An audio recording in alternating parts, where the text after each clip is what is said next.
In a town so small it could vanish in the blink of an eye, there existed a mere gas station, a diner with the scent of burnt coffee wafting through its doors, and a single streetlight that flickered like a heartbeat, keeping time with the mundane. My name is Lisa Henderson, and I used to believe that nothing ever happened here. Little did I know, everything would change with the fall of the sky. That summer, the air hung heavy, as if the world was holding its breath, waiting for something monumental. My parents, both firefighters, had been called to Ontario to combat a wildfire that sprawled like a city.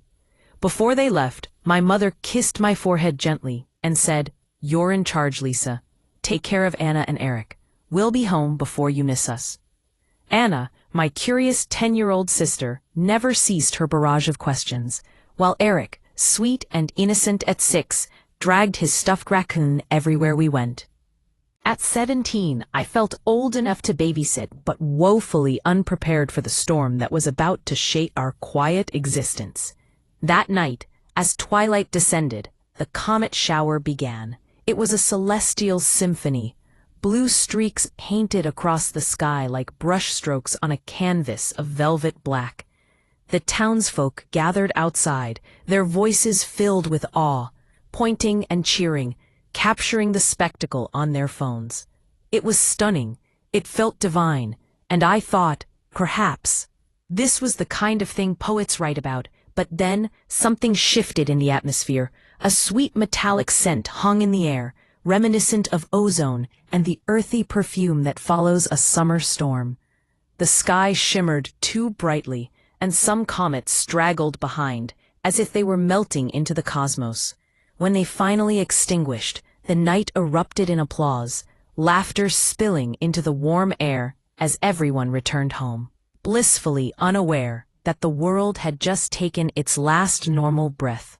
The following morning, I woke to a reality that felt too vivid. The sky was an intense blue, the grass greener, each scent sharper and almost intoxicating. The radio chirped cheerfully about a slight increase in oxygen levels, dismissing it as a minor anomaly. But by noon, the birds had vanished, and by evening, the cicadas ceased their nightly songs.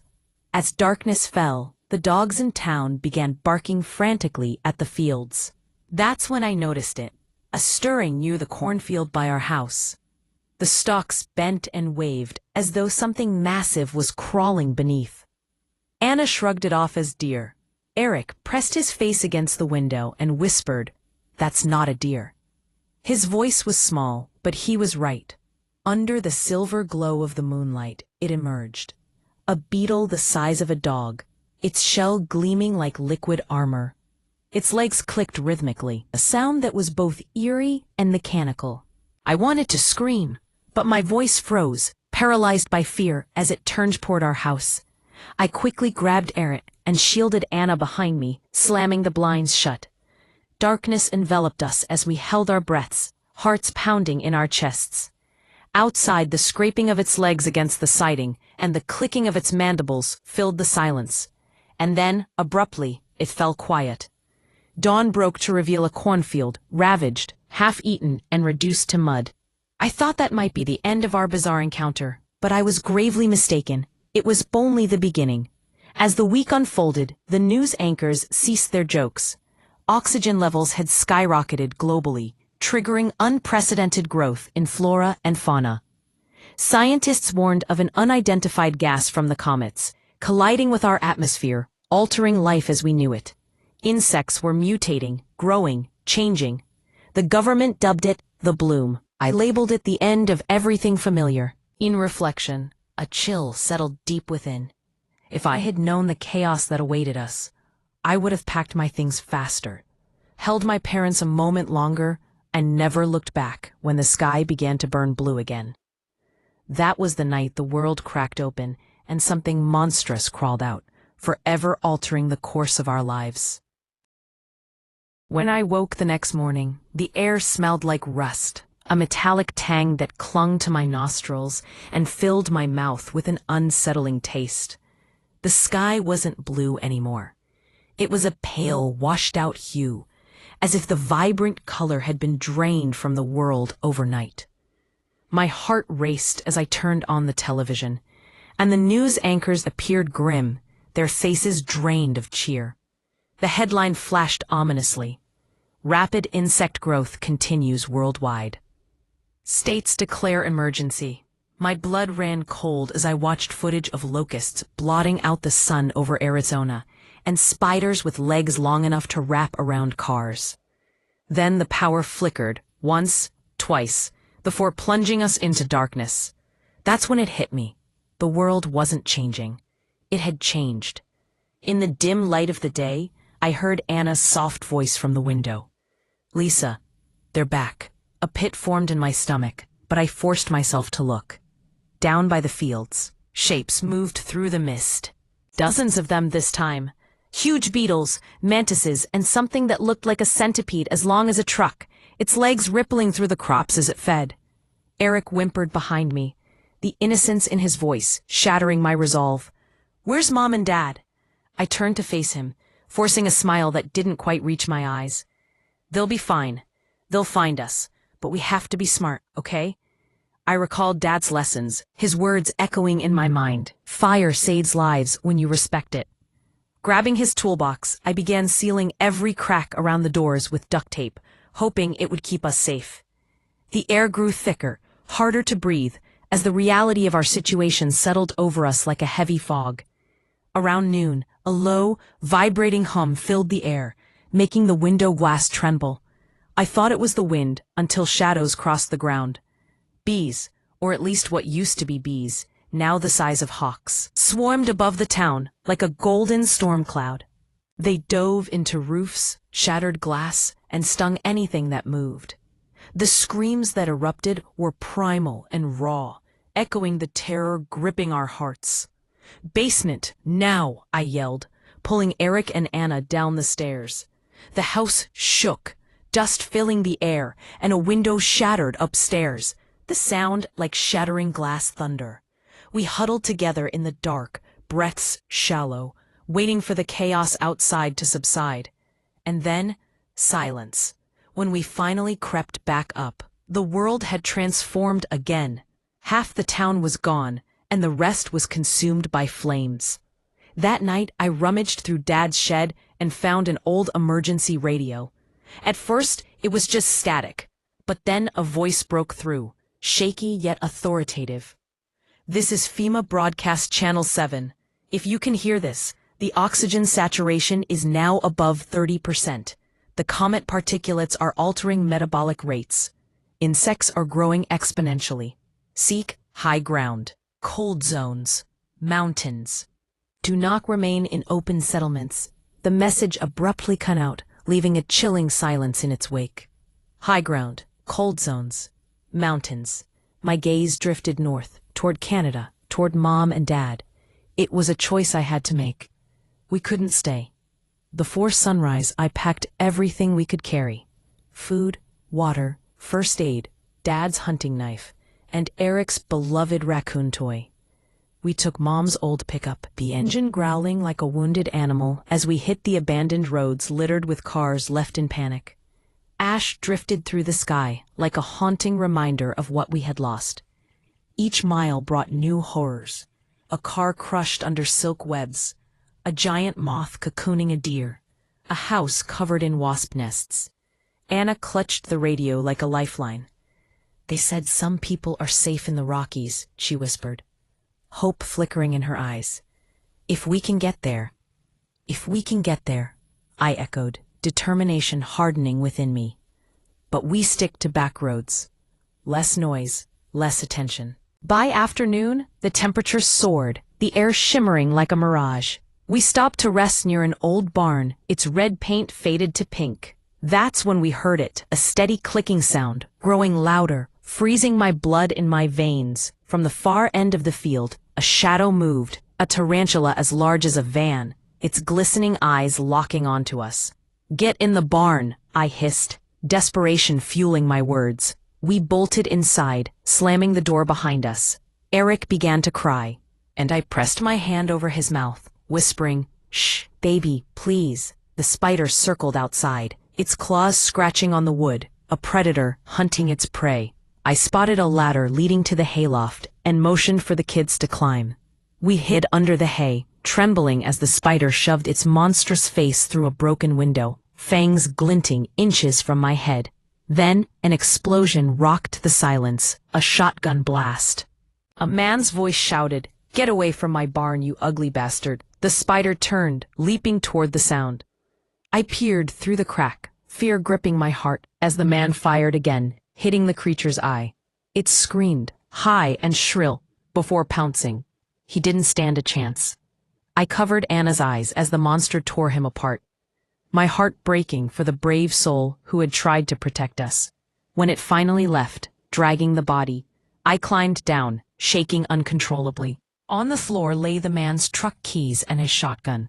I took both, knowing they might be our only hope. We drove through the night, the truck's engine laboring under the weight of despair. Sometimes we saw lights far off. Maybe towns still holding out, maybe not. The radio cut in and out, delivering snippets of news. Fortified zones in Denver, Chicago, and parts of Alberta. Cold weather slows them. Keep fires burning. Avoid oxygen-rich lowlands. Each night, the stars seemed sharper, colder, the same stars that had witnessed the comets that changed our world. Anna tried to keep Eric calm with stories, but I focused on the road, gripping the wheel as the asphalt cracked beneath us, overgrown with vines that had taken root in mere days. 3 days in, we reached the edge of what used to be a city. The sign read, "Welcome to Dulane. Population 12,000. Now, maybe 12. Buildings half collapsed, windows shattered, the air heavy with the stench of rot and honey, sweet and wrong. We needed gas, so I pulled into an old station, watching Anna go inside while I filled the tank, Eric humming softly in the truck. Then I heard it. That same low hum, a sound that sent chills down my spine. I looked up. The sky rippled with movement, a swarm of hundreds of flying insects, black as oil, descending like a living storm. "Anna!" I screamed. "Get out!" She dashed toward me just as the swarm struck. I grabbed her, shoving her into the truck, flooring the gas pedal as the sky turned black behind us. Insects slammed against the windshield, cracking the glass, their bodies splattering against us. "Keep your head down," I shouted, panic clawing at my throat.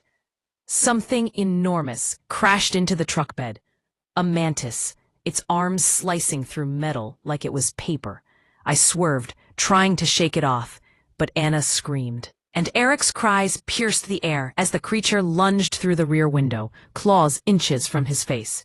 In a moment of instinct, I slammed the brakes. It flew forward, impaled on the ripped roof, green ichor spraying across the glass. I didn't stop until we were miles away, hearts racing and breaths ragged. That night, we hid under an overpass. The truck still ran, but barely. Anna sat beside me, silent and solemn. Eric slept with his toy clutched tight, the innocence still present amidst the chaos. Then she whispered, "Lisa, what if Mom and Dad didn't make it?" I stared into the dark abyss surrounding us. "They're firefighters. They know how to survive fire." She nodded, though I could see the doubt etched in her eyes, the fear that mirrored my own. But I knew this wasn't fire. This was something worse. As soft wind brushed against us, and the hum of faraway wings filled the air, I found a flicker of courage deep within. If courage is doing what you have to, even when you're terrified, then I guess that's what I had left. Courage. And my siblings, because I couldn't die, not while they still needed me. Tomorrow, we'd head north again, into colder air, thinner oxygen. Somewhere beyond the horizon, Mom and Dad were out there. I had to believe that, even as the world burned blue around us. The low hum of the truck engine filled the air, blending with the wind that whistled through cracked windows. In the distance, an occasional insect hiss punctuated the eerie silence that stretched around us. By the time we crossed the state line, the world felt hollow, a shell of its former self. Gas stations stood like ghostly remnants of a life once lived, their neon signs flickering weakly under a relentless sun. Billboards, peeling and faded, whispered tales of what was, as every mile north began to resemble another planet. A truck coughed and sputtered on its last fumes, a dying beast desperate for survival.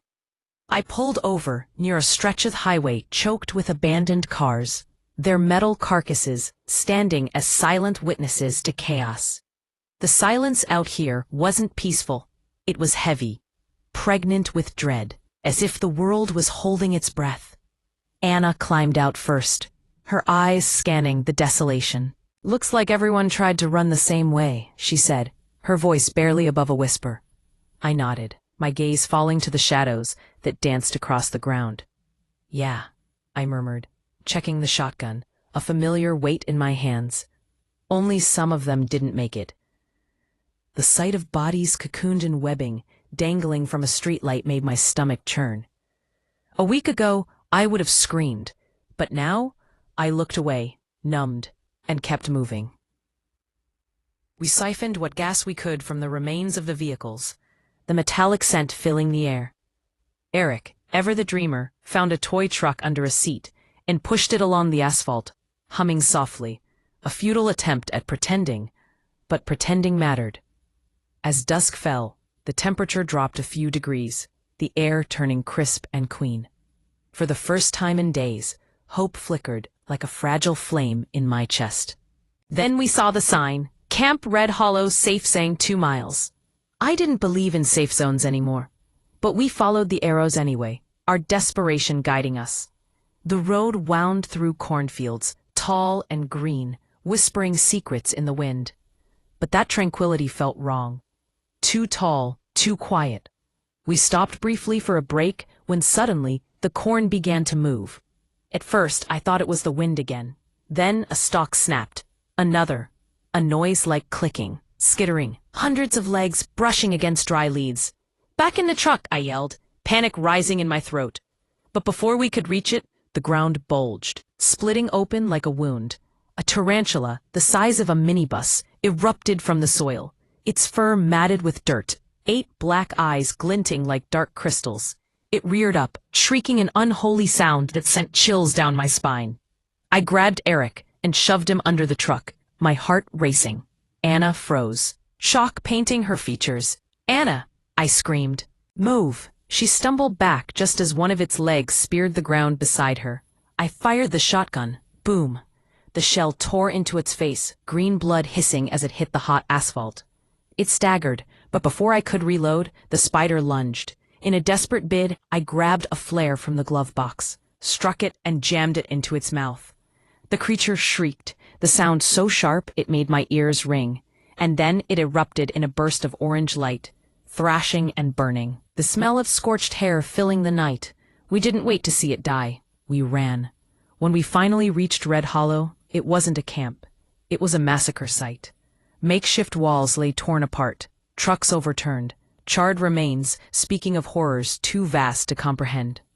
On the largest building someone had scrawled in soot, "The mountains are the only safe place." Among the wreckage I found maps, canned food, and a few oxygen masks from an emergency kit. "We head north at dawn," I said firmly. "No more stops." As the wind howled outside and the rain began to patter against the windshield, we braced ourselves for what lay ahead. For days we drove through ghost towns and empty forests, flickers of movement occasionally catching our eyes, survivors hiding in ruins, too scared to wave back. On the 5th night, we found them. A convoy, 3 vehicles, armed people, headlights blazing through the dark. They waved us down. And for a heartbeat, I thought maybe, just maybe, things were turning around. Their leader was a woman named Marla, ex-National Guard, mid-40s, her eyes hard yet kind. "You heading north?" she asked, sizing us up. "Yeah," I said, my voice steady despite the tremor in my heart.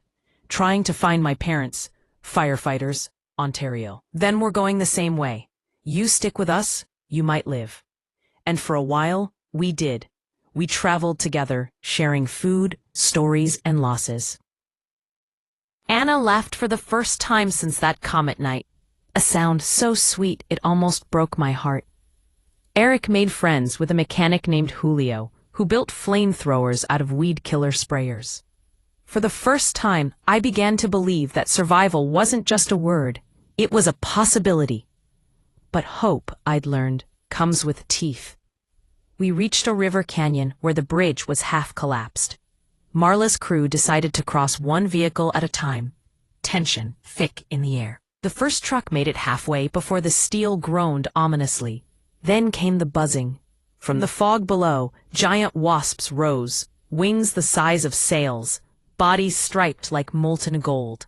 They swarmed the bridge, attacking the truck, stabbing through the roof with needle-long stingers. Marla screamed into the radio, "Fall back! Fall back!" I grabbed Eric and Anna, running for the trees as the bridge began to crumble. One wasp snatched Julio straight off the ground. He vanished into the mist before his scream ended. The bridge gave way, metal twisting and contorting, a fireball blooming as the truck exploded. Debris rained down like burning snow as we crawled under the overturned trailer, clutching each other, praying until the swarm passed. When it was over, half the convoy was gone. Marla was bleeding from a shoulder gash, but she was alive.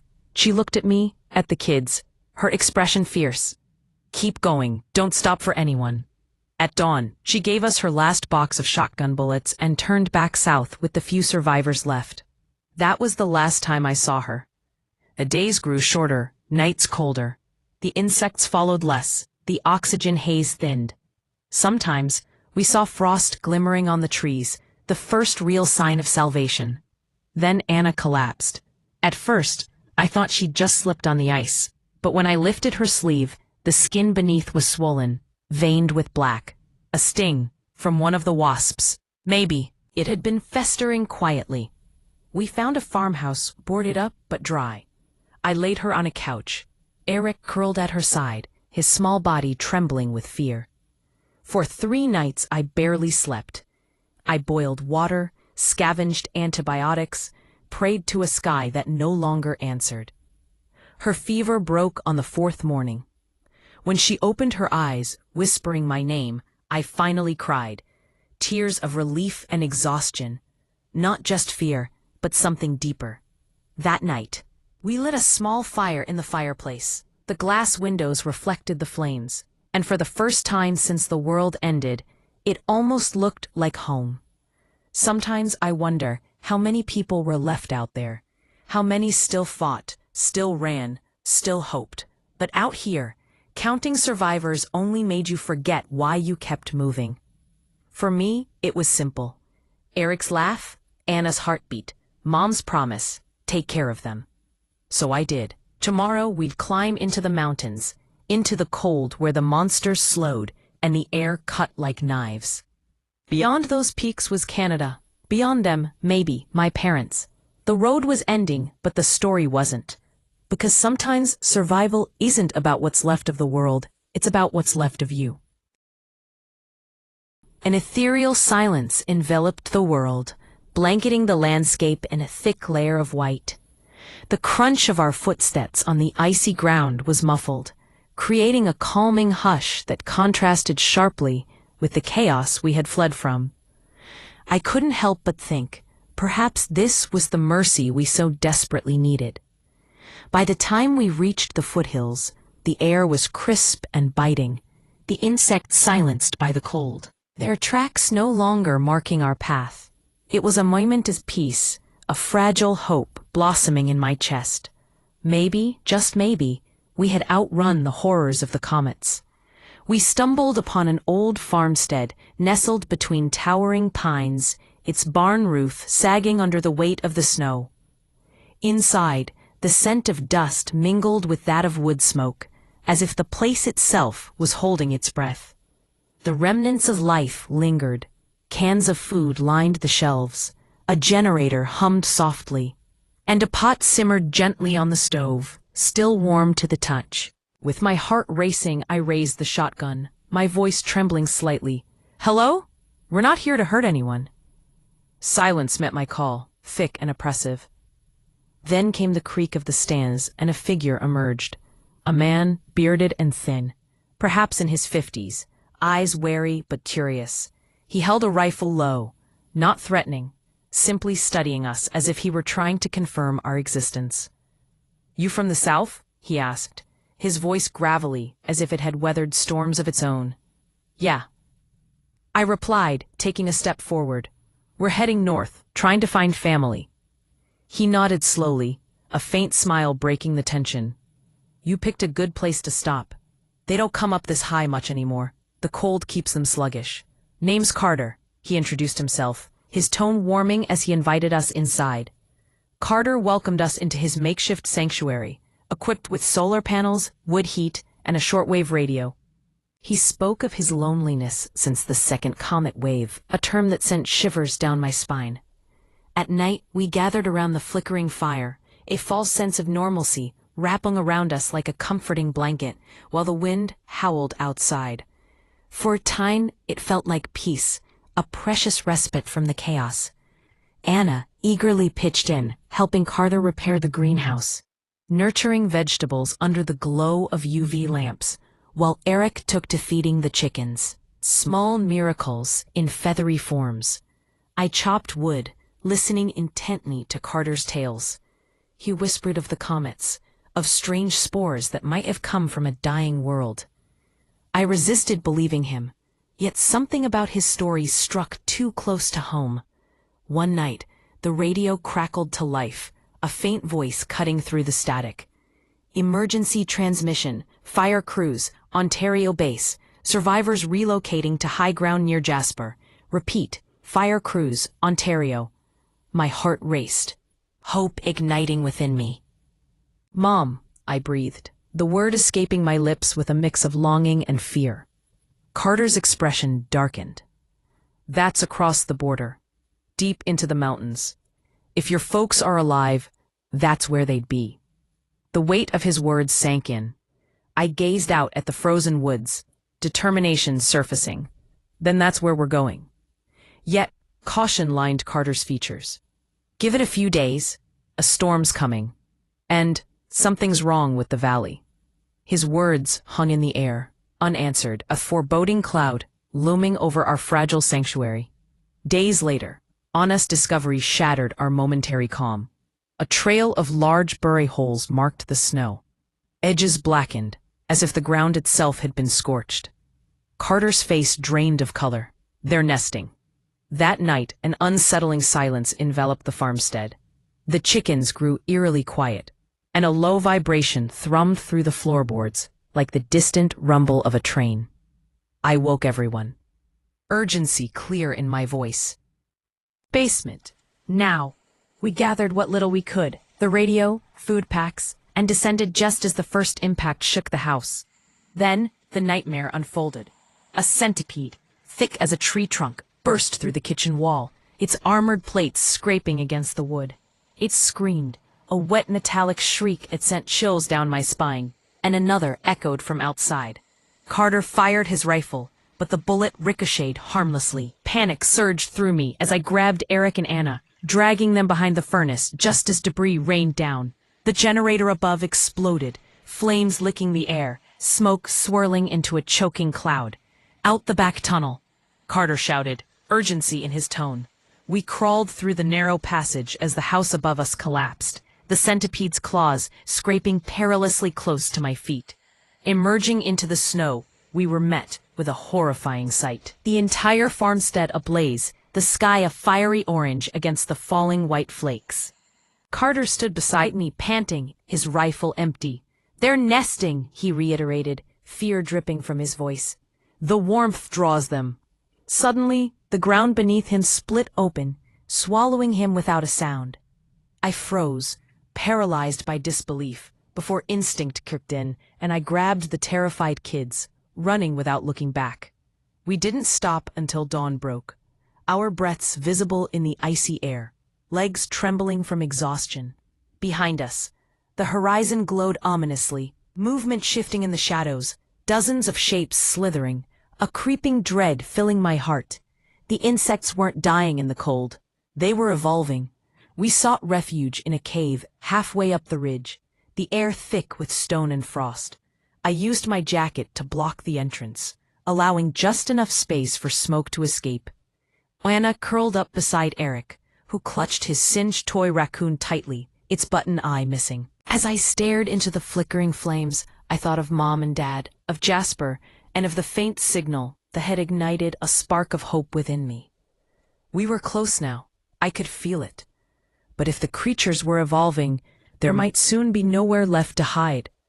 That night, I dreamt of blue fire cascading from the sky once more.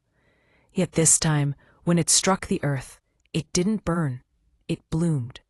From the blossoms emerged countless glittering legs, reaching skyward, a vision that filled me with fear and awe in equal measure.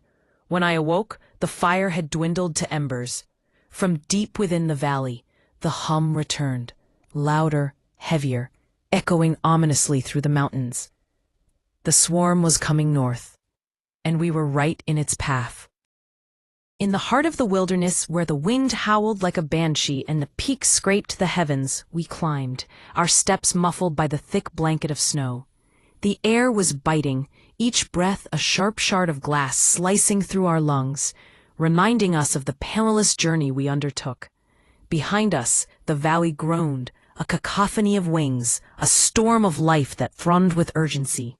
I glanced back to see the dark tide of creatures clawing their way up, flashes of blue fire igniting the clouds, as if the sky itself was bleeding onto the earth. It was a sight that gripped my chest with icy fingers, a reminder of the urgency that propelled us forward. Our destination was the old ranger station that Carter had spoken of, a relic of a time before the world had succumbed to chaos. According to the map, it lay a mere 20 miles from the border, a beacon of hope amidst despair. If the radio still functioned, we could reach Mom and Dad, but hope was a fragile thing. Anna's cough broke through my thoughts, a rasping sound that chilled me more than the wind. I looked down at Eric, his little hands, red and raw from the cold, yet neither of them complained. Their bravery shamed me. They were stronger than I had ever been. After what felt like an eternity of trudging through waist-deep snow, we finally spotted it. A squat building, half swallowed by drifts. Its windows were frosted like the breath of winter, but the antenna stood crooked yet proud. Hope surged as I kicked the door open, the hinges creaking like an old man awakening from slumber. Inside was a sepulchre of silence, dust dancing in the air, the faint smell of oil caressing my nostrils. Shelves lined with canned food, long frozen, but a miracle in this desolate landscape. We barricaded the entrance, our hearts pounding as we coaxed the generator to life. The radio crackled, a whisper in the storm, but it was alive. I turned the dial with trembling fingers, static filling the room until a voice broke through the noise. Survivors, Northern Ridge, repeating, "This is Fire Team 7, Jasper Command, any survivors?" My heart leaped. "Mom?" I called, my voice cracking like the ice outside. "This is Lisa Henderson. We're at the ranger station south of the ridge. Please." The signal surged, and I heard her voice, steady and warm amid the chaos. "Lisa? Lisa, it's your mother. Hold your position. We're coming for you." But just then, the mountain shook. A deep, resonant thud reverberated through the air, the sound of snow cascading off roofs. Anna screamed. Eric pressed against me like a lifeline, and I grabbed the shotgun, adrenaline surging through my veins as I looked out the window. What I saw stole the breath from my lungs. A colossal mantis, its skeletal form glinting under the aurora, towering over the station. On its back were smaller mantises, clinging like shadows. The queen had followed the warmth of our generator. "Run to the boulders!" I yelled, my voice hoarse and urgent. The wall exploded inward, shards of wood and ice scattering like confetti. I fired twice, the recoil jolting my shoulder as the shells cracked against her chest. But she kept coming, relentless.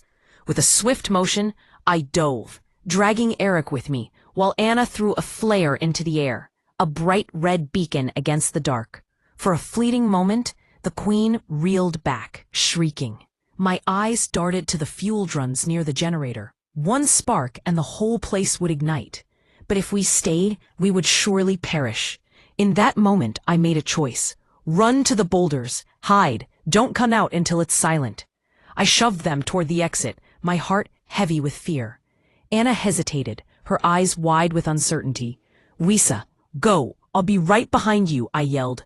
And she finally pulled Eric toward the crevice between the rocks to hide. The queen tore through the ceiling as snow poured in like a torrent.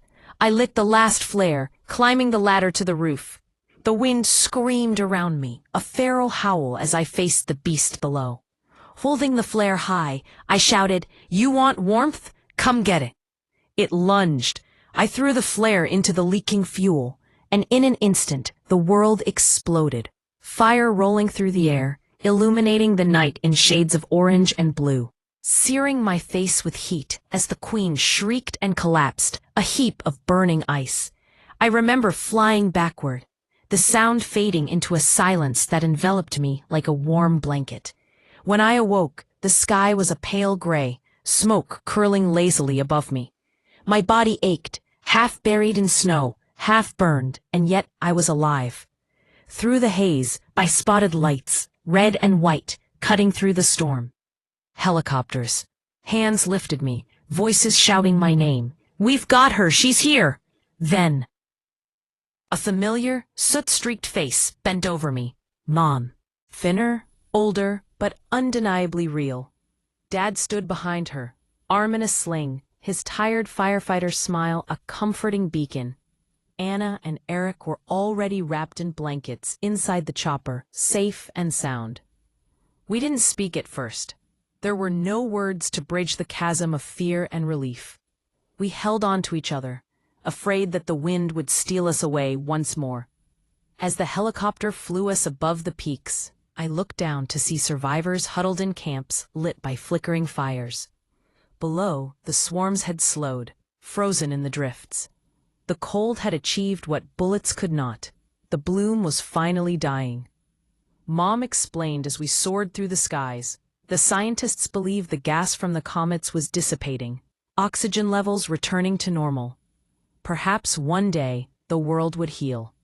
But she also warned, some nests survived underground. When the thaw comes, we'll need people who remember how to fight. I stared out at the endless white expanse. Then we'll be ready, I whispered, a resolve blooming within me. Survival, I learned, was not about sheer strength, but about love.